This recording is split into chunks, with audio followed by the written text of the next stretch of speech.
Mana fuqarolardan e'tiroz tushyapti. Hozir ham mana kadastr idoralari borib jarima qilyapti ekan. Jarima qanday? Bular bayonnoma tuzadi va sudga taqdim qiladi. Shu qonunni noto'g'ri talqin qilgan xodimlar borib ma'muriy huquqbuzarlik to'g'risida bayonnoma rasmiylashtirib sudga taqdim qilyapti.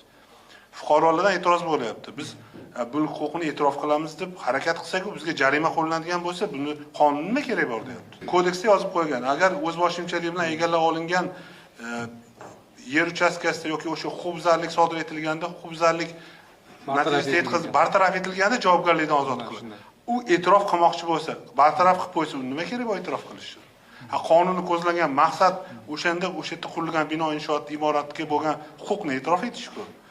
Demak, bu qonunning 31-moddasi amaliyotda mana saylovchilar bilan uchrashuv yakuniga ko'ra ishlamayotganligini ko'ryapmiz.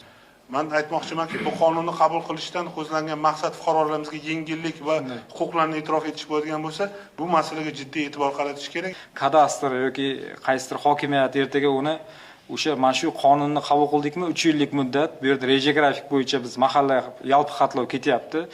Ushbu ya'ni yalpi xatlovga kirib, vakolatli organlar hammasi xulosasini, oq qorasini ayirib bergandan keyin o'sha ma'muriy javobgarligini yoki bo'lmasa o'shani belgilangan tartibda bartaraf etish bo'yicha sudlarga nimasini chorasini ko'rish bo'yicha kiritsin degan mazmunda 28-31-moddan kiritganmiz. Bu amaliyotda ayrim tumanlarda ham ishlayapti, sudlar отказ qilyapti. Ya'ni qaysidir organ buzishga keladigan bo'lsa, birinchi navbatda u tekshiryapti.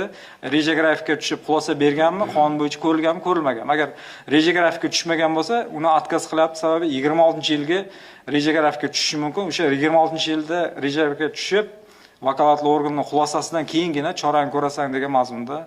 Qonunda 2018 1-mayga qadar bo'lgan, ya'ni 8 ta kategoriyaning eng asosiy kontingenti 2018 1-maygacha qurilgan bo'lishi kerak degan normamiz bor.